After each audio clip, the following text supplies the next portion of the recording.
Hey everybody, welcome back to the channel. Happy to have you here. So today I'm going to be discussing the case of Marcus Wesson.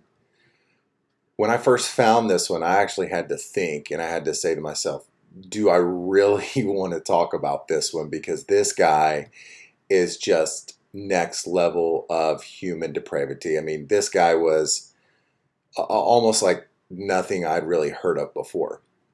Some of the stuff that he did, talked about, and what eventually happened within his own family was just very difficult to comprehend. I think most of us out there look at a case like this and go, how do we get here? How did this happen? Just, it was really a sad story in the end to hear all that what happened. And strangely enough, I'd never heard this before. I don't know if I had just been living under a rock when this happened, if with all the stories I had seen, I just missed this episode of Snapped or Monsters or whatever it may be. I don't know how I didn't hear about this one before I ended up doing some research and finding it. But once I found it, I thought there was some, as sad as it was, I thought there were some key points here that happened within this story that it just continues to further along some of the patterns that we see in these types of scenarios where people just, do these crazy things. And, in the end, you have people that sadly end up dying because of it. Marcus Wesson was born in Kansas as one of 4 children to Benjamin and Carrie Wesson. From a very young age, he was raised as a member of the Seventh-day Advent Church, which he always claimed his mother was a very strong religious fanatic. Wesson's father was an alcoholic and a child abuser who ended up leaving the family when Wesson was just a small child, which, I heard this and it always, makes me think, how does a religious fanatic end up with someone who is an alcoholic and a child abuser? To me, that just doesn't make a lot of sense. Typically, you would think, oh, well, you have one religious fanatic, well, you're going to have a household where they raise them. But apparently in someone like Marcus's case, he had one parent on one end of the spectrum and had another parent on the opposite end of the spectrum, which is just, it's kind of strange to think about. However, we go back to, here we go, we have somebody who's fanatic about what they're doing, and it's all about extremes. Whether you're talking about, alcoholism, child abuse, religious fanaticism, all these sorts of things, they all have the element of extremism. So you can't be moderate with what you're doing. You can't live a normal, somewhat balanced life. You're all in. You're going not only all in, but you're typically going to the extremes where that's what your life revolves around, and that's what you do. That's all you think about, to an unhealthy point. And part of that is, when small children see these extremes from their parents, the sad part is if they grow up and they have evil thoughts or evil desires or end up doing bad things, they don't tend to stop where maybe normal people would. They tend to go all out, or they're extreme like their parents were, instead of, causing somebody harm, getting into a fight, or just, fighting a lot, things of that nature. They end up killing people. And so that's what you see with a lot of these people. They go, they learn these patterns of extreme behavior from their parents, and they end up showing those same forms of behavior. However, it's in a very evil way, a much more evil way than what their parents showed them, but they just don't know how to stop. All they know is that when you do something all the way. You go all in. And sadly, a lot of these people that we're talking about here, they go all in on being evil and doing evil things. In his teens, after his father left, him and his mother moved to California. Shortly afterwards, he dropped out of high school and then ended up joining the Army for a couple of years. Shortly after leaving the Army, Wesson moved in with Rosemary Solario, who already had several children, and himself and Solario also had a son together. It seems that once Wesson got with Rosemary and they started to have even their own children, this is where we start to see Marcus's slide from somewhat normalcy into a deep, dark place where he starts to begin doing some pretty unthinkable things. Shortly after, Wesson began to sexually abuse Rosemary's 8-year-old daughter, Elizabeth.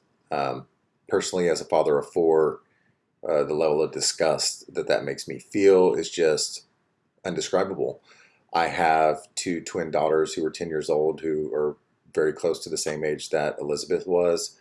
And the thought of that happening to an innocent child is such a level of disturbing that I can't even put it into words. How we know it happens, we know it goes on. I mean, but you're destroying these people's lives, these young kids' lives. They grow up not really having a chance to understand what a normal life is. You've already destroyed that when they were a young child. They really don't stand a chance to be able to grow up and have what we would all consider, a normal thought process, a normal, just doing normal things as they grow up, because all of that has been taken away from them and destroyed as a young child. It's really very, very, very sad. There are cases where people are able to get past it and, do well in their own lives. But that takes a very strong mental person and somebody who is able to move past things like that. And I think the majority of people who have been sexually abused and things like that as small children, it's extremely difficult, if not impossible, to kind of move past that, because it's such a sad situation. And what they should be experiencing as young children, playing with their friends, having fun, enjoying life, feeling a safe environment, that safe environment is completely ripped from them at a very young age. Having said all that, Marcus decided, what, if he was just going to be a terrible human being, he was going to go all the way with it. He ended up marrying Elizabeth when she turned 15 years old, and 4 months after marrying Elizabeth, she gave birth to his child. Again, just disgusting. Altogether, they ended up having 10 children together.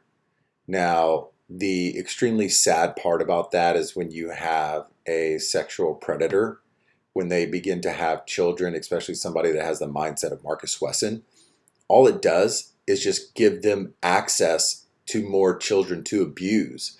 So the more kids he had, the more potential victims that he had.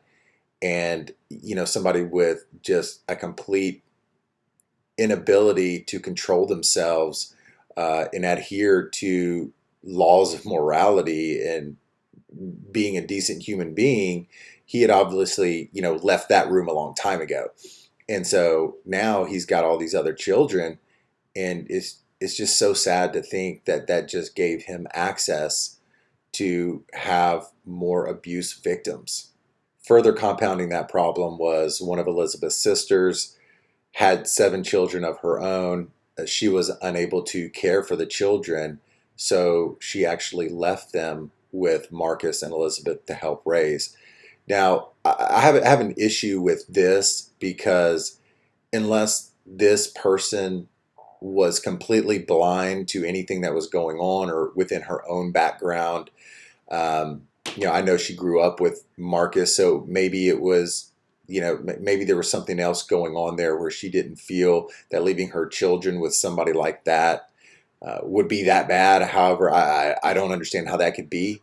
But to give 7 more children to an individual like this, it's just mind-blowing.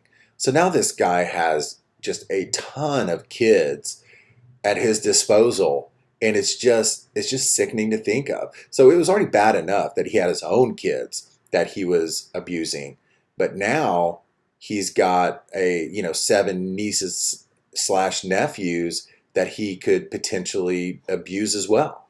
Here's a disclaimer I want to throw out there, which is, if you can't care for a bunch of kids, don't have a bunch of kids. Okay?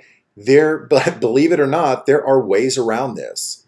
It's called contraception. You can Google it. And of course, one of the least shocking things I can probably tell you is that Marcus never held a steady job. He was constantly living off of either welfare or the government. But I mean, hey, the guy had 17 kids. I don't know anybody who would realistically be able to take care of that many children. I guess maybe the Duggars. So as the children began to get older, Marcus had to find other ways that he could, what I consider to be, abuse his children. He sent them out to work when they became old enough, and then they would come home and give him all of their wages so that he could take care of his massive family. Marcus and his family typically lived in vacant homes, boats, and shacks.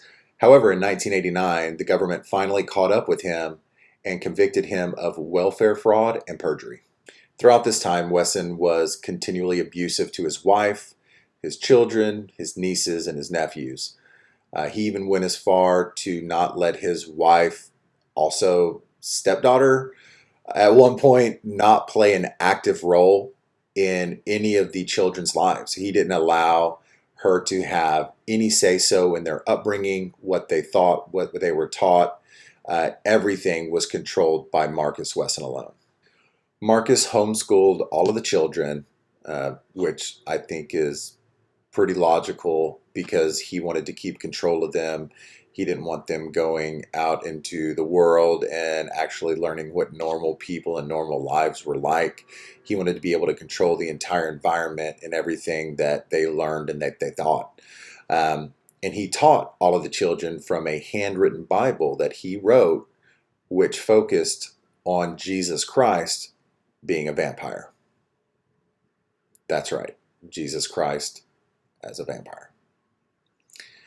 Now, that kind of brings in the part where this guy is obviously suffering from mental illness as well. So you've got a really toxic mix here of being an extremist by learning the extremism as a child, with just being an all-out terrible human being and abusing others since late teens, and then obviously having a very warped sense of reality and suffering from some sort of severe mental illness. Part of me wonders, how was this not found out by this point? You know, he's teaching everyone about Jesus Christ and vampires, and just all kinds of craziness. And yet I have to think that at some point somebody outside of his cult-like family must have heard some of this and known that he was an issue, that he was a real problem. You know, that's kind of one of the other sad parts, is a lot of times these cases go unreported and nobody finds out about it all until it's too late. Well, Marcus decided he didn't want to stop with just teaching them that Jesus Christ was a vampire. He also wanted them to know that obviously he was God. So everyone within the household had to always refer to him as Master or Lord. Now I want you to remember something. We're talking about this guy. Wesson told his family that they needed to become prepared for Armageddon and that all of the girls were destined to become his future wives. Well, as we all know from everything that's been documented from cults and cult-like mentality throughout the years, pedophilia, sexual assault, a lot of those things are lined up with the cult-like thinking and how they need to become secluded because the rest of the world doesn't understand them. So he was clearly planting these seeds that, hey, it's us against the world. You need to be prepared. They're going to come after us one day. You know, we need to be prepared to sacrifice everything. And this is probably a good way how he kept control over everyone and just basically scared them. You know, if you scare people thinking that, you know, the world's going to come to an end, and it doesn't have to be people that are not intelligent. It just has to be people that are easily persuaded and the right kind of person that can be very convincing to get them to believe things that normal people in the population would just consider absurd. But he started planting these seeds and letting them know, hey, it's us against everybody. one day there may be people coming to get us, and if so, we need to be prepared. So another thing that Marcus did with the children is he kept all the boys separated from all the girls. They were not allowed to speak, to commingle. They had no contact whatsoever. Of course, just another way for him to be able to control the situation, control what they thought, control what they believed, and just another way for him to create this manipulative environment where they just believed everything that he told them. And he ended up sexually abusing 2 of his daughters and 3 of his nieces, all beginning at the age of 8, which seems to be some sick running theme with this guy. And all 5 became pregnant as a result. Eventually, there were a couple of Marcus's nieces that wanted out. They had had enough. They wanted to get out of the family and go their own way. So Marcus allowed them to do this. However, the stipulation was that they had to leave their children there with him. And on March 12th, 2004, the 2 nieces had alerted some outside relatives about what was going on and how their children were being kept from them, and they wanted their kids back. So they all went to where the family was living to demand the release of the children. Now, initially, police responded to a call that was supposed to be a custody dispute because the nieces had gone there, were saying, hey, we want our kids back, you're holding them against our will. And the police were called, and since it initially only involved the children and the nieces wanting to have their children back, they were called to a disturbance that was classified as a custody case. However, shortly after arriving, the situation quickly escalated into a standoff. Police approached Marcus at his door and requested the release of the children.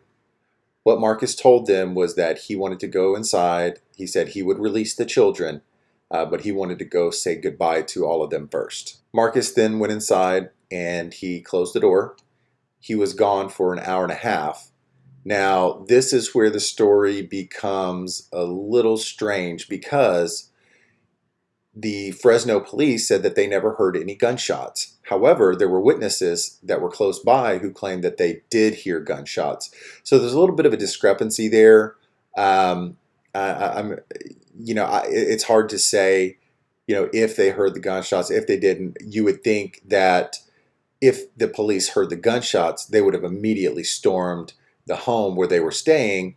However, the police said that that's the reason they did not, that they continued to wait, was because they never heard any gunshots at all. Eventually, Marcus came back, opened the door. He had blood-soaked clothing on. And of course, at that point, the police knew that something had gone horribly wrong. They immediately placed Wesson under arrest and went inside the home to see what had happened. Once police entered the home, they ended up going into a back room where they found 9 deceased individuals. 2 were Marcus's daughters and 7 were their children. Each one had been shot through the eye, and strangely enough, the room that they were found in was filled with a bunch of antique coffins. Reportedly, Wesson had always told the family that if police ever showed up to try to split them up or take them away, that they were to all kill their children and then kill themselves, which apparently a couple of his daughters had carried out when they found out that the police were there to take the children away. During Wesson's trial, his defense was that he personally did not shoot any of the 9 deceased individuals that were found that day. And the jury deliberated for 2 weeks, and they agreed that there wasn't enough evidence showing that Wesson had actually committed the murders himself. However, they did find him guilty of the murders regardless. They also found him guilty of sexual assault, and in 2005, he was sentenced to death and put on death row.